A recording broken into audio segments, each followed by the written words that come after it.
La semana pasada habíamos hablado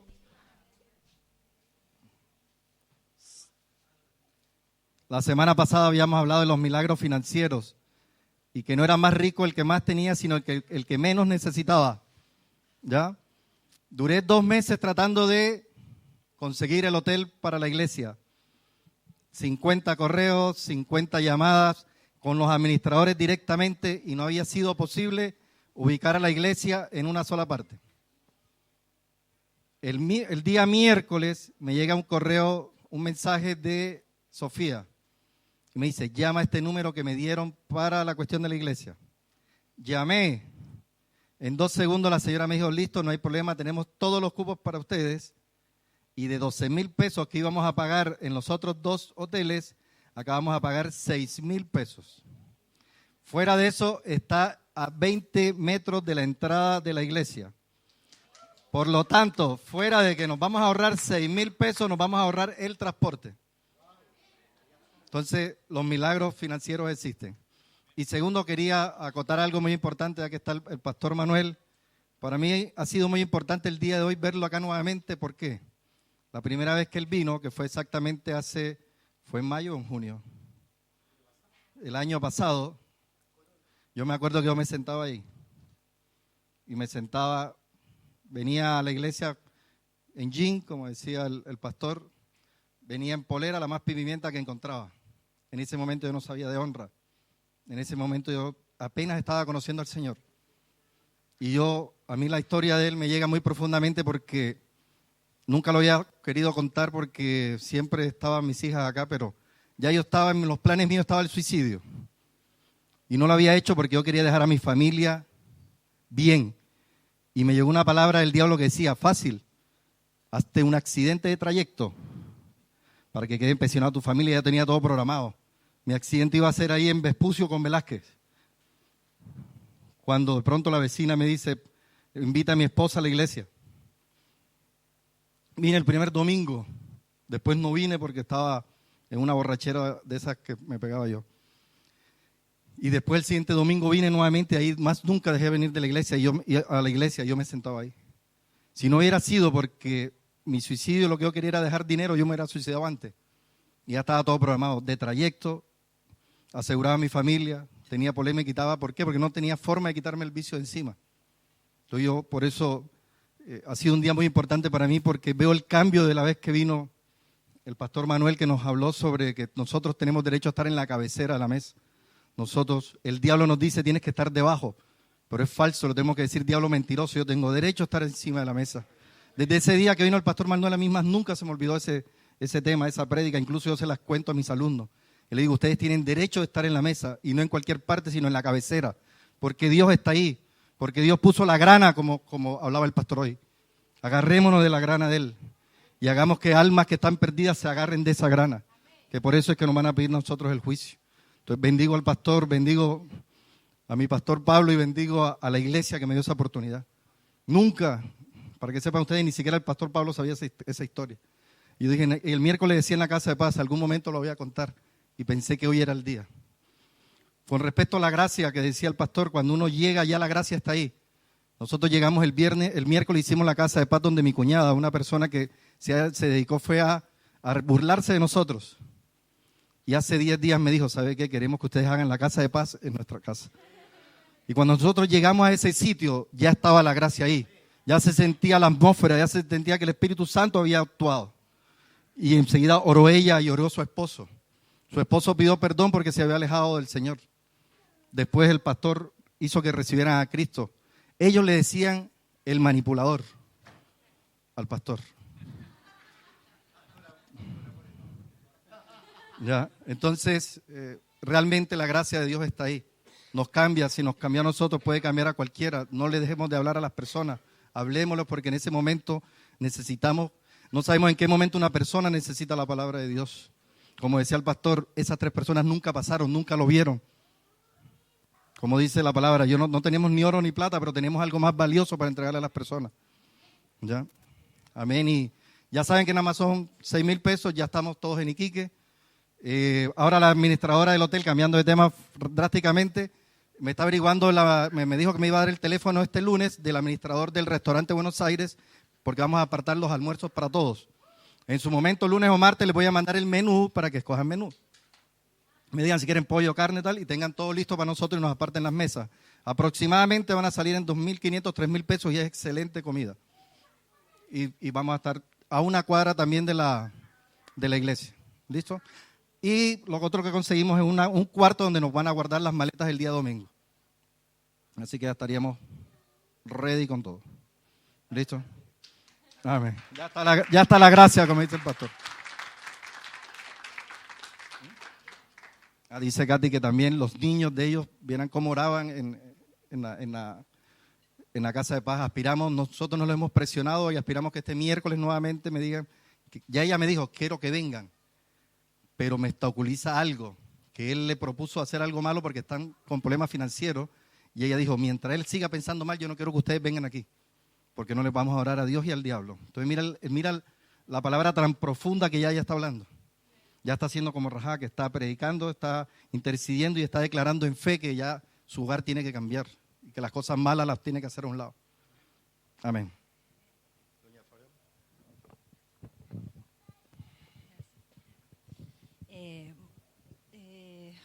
¿Cómo parto? Me dejó sin palabras. Lo que pasa es que yo en abril de este año, tuve que hacer la defensa de mi título de ingeniero. ¿Ya? Y en ese entonces me fue como las pelotas, estaba recién operada y me fue mal, me reprobaron.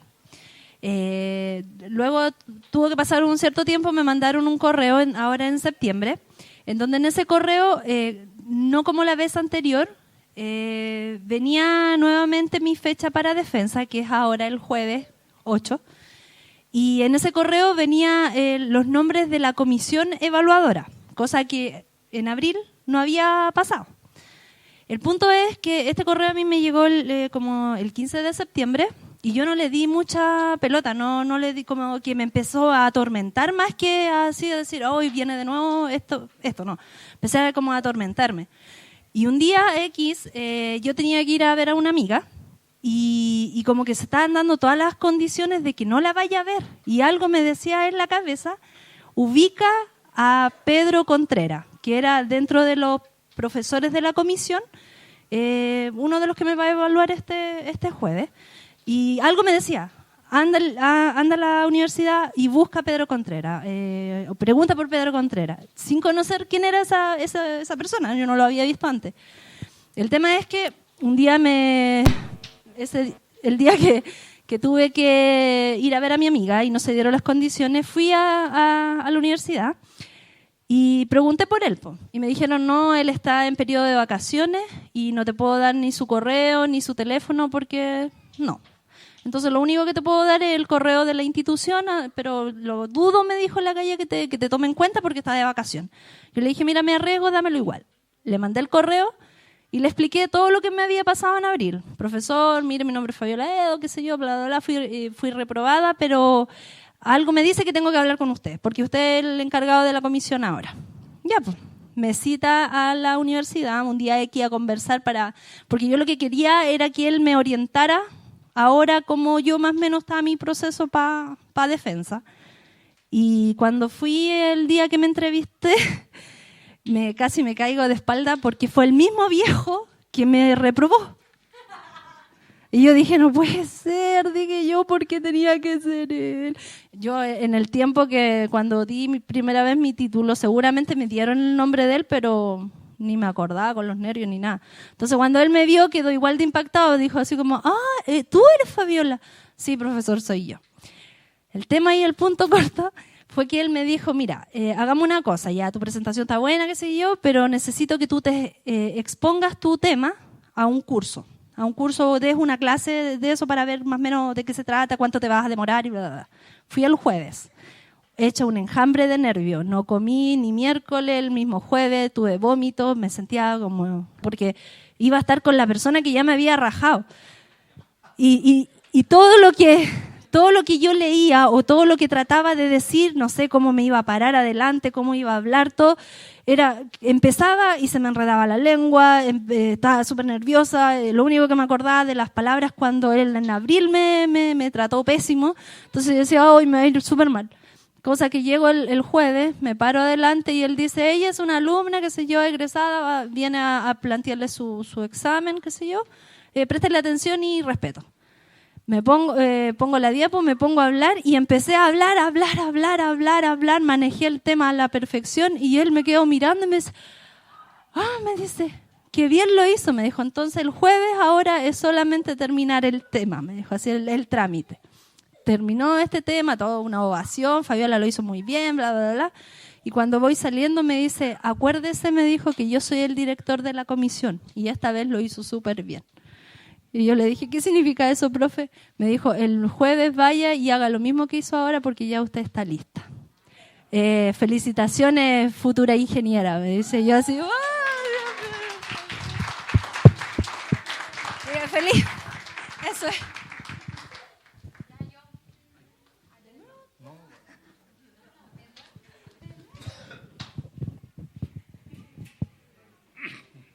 Buenas tardes a todos.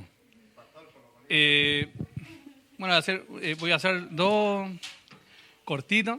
Yo un día cuando operaron a mi señora, le pedí a Dios que no estuviera el día de la operación. Gracias a Dios, Él me puso en el día del trabajo. No estuve yo con ella, pero sí esa semana empecé a ayunar para que la operación le saliera todo bien. ¿Ya? Y en ese yo viajo, los pionetas los recojo en Talca. Y ese día ya iba llegando ahí más o menos al cruce de Rengo, cuando veo un joven con una mochila grande y un bolso, y me llamó la atención. Yo dije, tan temprano un joven saliendo a mochilear. Entonces, paré y lo llevé. Entonces le digo, oye, ¿para dónde vas mochileando tan temprano? Me dijo, no, que lo que pasa es que mis papás son separados, yo me vine con mi mamá y tuve problemas con la pareja de mi mamá y me echaron de la casa.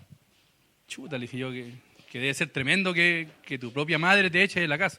Entonces le dije, no, ¿y a dónde vas? No, voy a Temuco a ver si mi papá me recibe. Y le digo, mire, compadre, yo voy hasta Talca, hasta ahí yo lo puedo llevar. Y de hecho yo había pagado el peaje de Angostura poquito rato y había dejado mi billetera ahí mismo en el asiento. Y cuando me doy cuenta, obviamente como uno no lo conoce, entonces yo vine disimuladamente, tomé la billetera y me la guardé. Y todo el rato yo hablándole de Dios a él, tratando de subirle el ánimo, porque yo decía, pucha, qué terrible que tu propia madre te eche de la casa. Entonces, yo le hablaba de Dios y me acordé de mi pastor que me decía, cuando no te preocupes tanto de los versos, sino empiezas a hablarle de tu propio testimonio, de tu vida. Y yo empiezo a hablarle al joven, y le hablaba de la operación de mi mujer, y todo lo que me estaba pasando, y él estaba como impresionado. Y yo escuchaba una voz que me decía, dale algo. Y como decía usted, yo decía, chuta, si yo ya ni fumo marihuana, entonces ¿por qué escucho? Y dale algo. Entonces yo seguía y como que yo lo miraba a él, cuando ya estábamos llegando, entonces vine yo, saqué la billetera y yo le di 5,000 pesos. Yo al joven no lo conocía, nada, y él se puso a llorar porque dijo, chuta, me está ayudando usted que ni siquiera me conoce. Y yo le dije, mira, yo no es que yo te quiera ayudar, a mí, si hay algo que he aprendido en la iglesia, que tengo que ser obediente. Y hay una voz que me dice que te dé algo. Y yo voy a ofrendar en ti. Yo no sé, ocúpalo en tratar de llegar a Temuco, o cómete algo, eso ya es problema tuyo. Yo ni siquiera voy a cuestionar en qué te gastes la plata. Y él me abrazó, me dio las gracias, me pidió mi número. Y yo dije, bueno, él siempre dice, no, te voy a llamar. Y bueno, pasó el tiempo, ¿cierto? Ya a mi señora lo operaron, ¿cuándo? El 31 de agosto. Y el sábado, el jueves, pasé yo a quedarme donde mis papás. Y cuando estábamos almorzando, recibo un llamado. Y el número yo no lo conocía. Entonces don Freddy, qué bueno escucharlo, que pucha, gracias a usted. Y yo decía, ay, ¿y cómo está? Y yo ni siquiera imaginaba quién era, trataba de reconocer la voz y no. Entonces me dice, mire, por lo que usted hizo conmigo, mi papá me recibió y me acerqué a la iglesia, como usted me dijo, que me acercara al Señor y mi vida ha cambiado. Yo lo único que quiero es, porque acá no tengo WhatsApp, nada, donde yo estoy, pero sí, como tengo ese número, quiero estar llamándolo siempre porque gracias a usted yo me acerqué a la iglesia y yo decía, bueno, no gracias a mí, gracias a Dios. Y de hecho yo le puse el altavoz para que mi papá escuchara porque mi papá ha sido un poco terco en el tema de la palabra, pero bueno, ya le llegará su hora. Así que yo decía, bueno, gracias a Dios, me doy cuenta que cuando nos llaman locos, antes ni se me habría ocurrido darle plata a alguien que no conocía. Yo siempre he ayudado a gente, pero nunca a alguien que uno no conoce. Si yo veo a alguien en la calle que tiene frío, yo le doy mi chaqueta. A mí lo material, siempre he dicho, me da y me viene. O sea, así como uno tiene hoy, no tiene mañana y después puede tener de nuevo.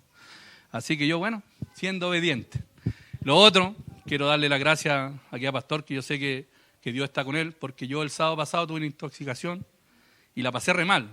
Yo soy alguien que come harto, ¿ya? No sé si, a lo mejor no me creen, pero sí como. Y entonces nunca me preocupo del tema que comete esto, que te va a dañar, ¿no? Pero ese día me sentí tan mal y que llegué al hospital de urgencia, que el hermano Enrique ahí tuvo la voluntad de llevarnos, y con Mariana, que incluso ella, todos saben que es operada del pulmón, entonces le sacaron un pulmón y yo no quería que saliera a trasnochar. Cuento corto que estuvimos hasta las 5 de la mañana y yo ya estaba aburridísimo y yo decía, no mami, vámonos de acá. Y ella me decía, pero papi, que por último le inyecten algo. Entonces fui a hablar con la doctora por último que me inyectara algo para el dolor. ¿Ya? Y cuento corto, me inyectaron y de ahí yo le dije, no, yo me voy, yo no voy porque tenían que darme suero porque estaba deshidratado. Entonces yo le digo a la madre, no, vámonos nomás, yo ya estoy chato aquí, yo no quiero esperar más, vámonos nomás. Y la doctora me dice, oiga, pero usted sabe que hay gente que con diarrea y vómito se ha muerto. Y le dije, ¿sabe qué? Prefiero morirme en mi casa. Si es la voluntad de Dios, yo prefiero morirme en mi casa. Pero aquí ya esto es indigno de estar tanta hora en un hospital tan grande en Maipú y que hayan tan pocos doctores, que a mí me parece increíble. O sea, cómo desperdician esa infraestructura. Entonces, nos vinimos. Y de hecho, yo creo que el medicamento era tan fuerte que yo llegué y me quedé rendido. Y el hermano Enrique había dicho, yo no creo que Freddy vaya a la iglesia el domingo. Yo no sé cómo, algo me despertó a las 9 de la mañana. Una bull.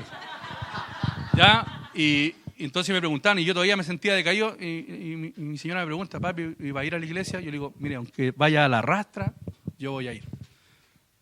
Y eso sí que yo lo he aprendido aquí, yo he tenido mucha fe. Y ese día a mí me encanta cantar, y cantar fuerte. Y la última canción, no sé si recuerdan que el pastor dijo, vamos a cantar la última alabanza, y dijo, no sean flojos, párense. Y yo no pude pararme. Todavía me dolía, me vino el dolor de nuevo y no me podía parar.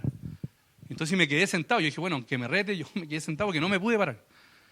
Y él se acercó a mí y me dijo, ¿te sientes mal? Y yo le dije, malísimo. Y él empezó a orar. Y yo en esto sí les digo a todos, yo a esto le he puesto harta fe. Y ese día, como él dijo, eran 4 testimonios, yo no pude hablar, porque la sanación mía fue así, de una. Y yo, es más, mi hija está de testigo que yo llegué a comer palta después de la tarde y me retó, me dijo, pero si usted estaba mal. Y así fue, yo le dije, tanta la fe, o sea, que eso es lo que yo quiero decir, que hay gente que le tiene fe a los medicamentos, no sé, pero yo le tengo fe a Dios. Y si, como dice nuestro pastor, si Él ora por mí y yo no pongo mi fe, nada va a pasar. Entonces aquí yo quiero decir que el estómago se me sanó, gracias a Dios, y el lunes yo he seguido mi vida normal. Y si no, estaría más flaquito, pero bueno. Eso es. Así que gracias a Dios y gracias a mi pastor.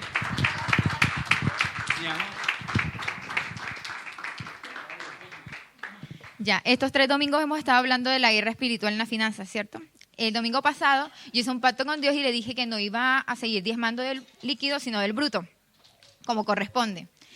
Y en esta semana me llegó un correo diciendo que tenía excesos en la ISAPRE de 18,000 pesos. Yo fui al BBVA y yo dije 18,000, son 18,000 pesos, así que me sirven. Fui y cuando me dice el señor, tienes 99,000 pesos desde agosto del 2014 y no lo has retirado. Y le dije, mentira. Así que anda a la ISAPRE que te los devuelvan. Y yo quedé, wow. ¿Dónde está? Y eso, me llegó eso. Y además que me dieron ¿cómo se llama acá lo de las fiestas patrias? El aguinaldo. Fue altísimo, así que voy a diezmar el doble. Eso es.